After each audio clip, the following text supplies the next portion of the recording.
ओशो कहते हैं बीती बातों को पकड़कर खुद से मत चिपकाओ, क्योंकि वह बहुत ही दुख और दर्द पीड़ा देती हैं।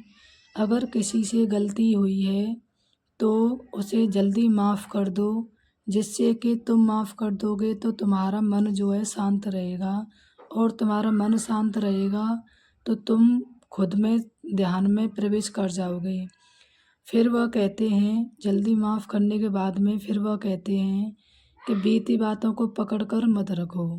अगर आपने किसी के साथ अपराध किया है या गलत किया है, धोखा दिया है, तो माफ़ी मांग लें। उसमें कोई भी शर्मिंदगी ना करें कि मैं कैसे माफ़ी मांग लूँ। जितनी जल्दी आप माफ़ी मांग लेंगे उतनी ही जल्दी आप शांत हो जाएंगे और सबसे मधुर संबंध बना लेंगे, जिससे कि ध्यान में बाधा न आएगी। ध्यान में बाधा तब तक नहीं आएगी जब तक तुम्हारा मन शांत रहेगा, और शांत जब रहेगा कि ना तुम किसी को माफ़ करने के काबिल होंगे और ना किसी को माफ़ी मंगवाने के काबिल होंगे। तो ओशो यही बताते हैं कि अपनी बीती बातों को बिल्कुल ना याद करें। जब तक अंदर से आवाज़ ना आए तब तक किसी का आदेश का पालन ना करें।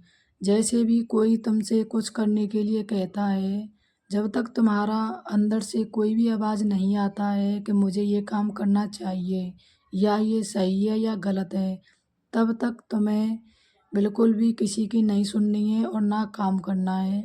ये भी ओशो ही कहते हैं। वो कहते हैं कि निडरता से अपने जीवन को जी लो, क्योंकि ये ज़िंदगी अनमोल मिली है। पता नहीं कितने कष्ट भोगकर हम आए हैं जब जाके ये ज़िंदगी मिली है। इस ज़िंदगी को आप ऐसे ही व्यर्थ ना करें, क्योंकि ये मनुष्य का जीवन हर जन्म से सब जन्मों से अनमोल जन्म है। इसीलिए इसको दूसरों की चिंता में, दूसरों की फालतू की बातों में व्यर्थ ना करें। जितना सोचें, जितना समझना चाहिए, जितना समझो खुद को ही समझो। जब भी किसी की कोई बात याद आए या सताए, उस टाइम पर खुद को ऐसे समझो जैसे मैं हूँ ही नहीं, और अंदर से महसूस करो कि उसने बोला उसका मुँह है, मैं क्या करूँ, उसकी सोच है, वही सोच कर सकता है, इसमें मैं क्या करूँ, मैंने तो कुछ नहीं किया। ये सब बातें खुद में बात करनी चाहिए और फिर खुद को ध्यान में प्रवेश करने की कोशिश करनी चाहिए।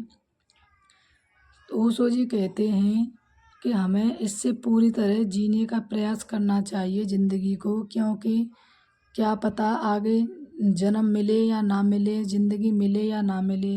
ये मानस जन्म बहुत मुश्किल से मिला है, इसीलिए इसको व्यर्थ ना करें। जीवन का उद्देश्य खुशी खोजना है, ईमानदारी से जीना है। यहाँ पर खुशी खोजने के लिए हम आए हैं, लेकिन हम यहाँ पर जो है घास फूस इकट्ठा करने के लिए लग गए हैं।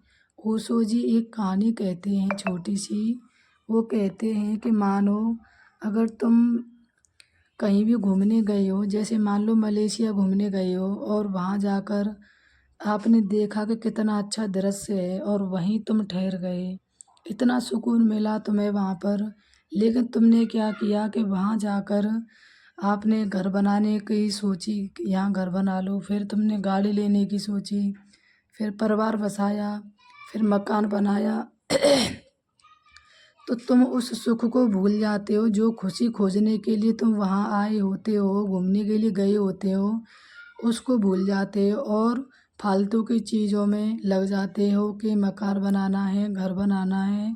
जबकि आप खुद ये भूल जाते हो कि हम यहाँ खुशी लेने के लिए आए हैं, 4 दिन के लिए आए हैं, फिर से हमें अपने घर वापस जाना है।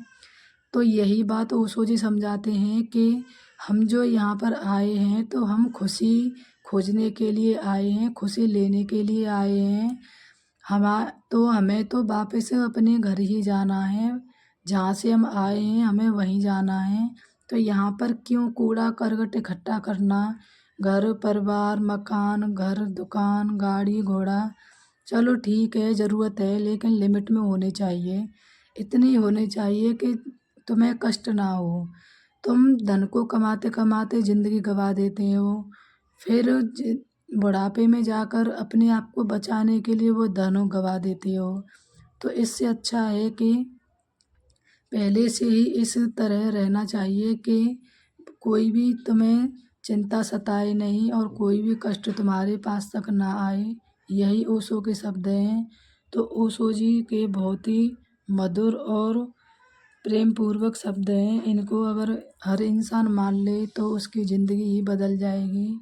इसीलिए ओशो की बातों को गौर से सुनना चाहिए, उनको अपने जीवन में उतारना भी चाहिए, क्योंकि ओशो बहुत ही दार्शनिक रहे हैं। वह सबसे अब तक जितने भी ऋषि मुनि जितने भी हुए वो सबसे बेस्ट रहे हैं, क्योंकि ओशो जी खुद में जीने के लिए सबको कहते हैं, वो कहते हैं कि स्वार्थी बनो। स्वार्थी बनोगे तो दुनिया तुम्हें बुरा भला कहेगी, लेकिन तुम खुद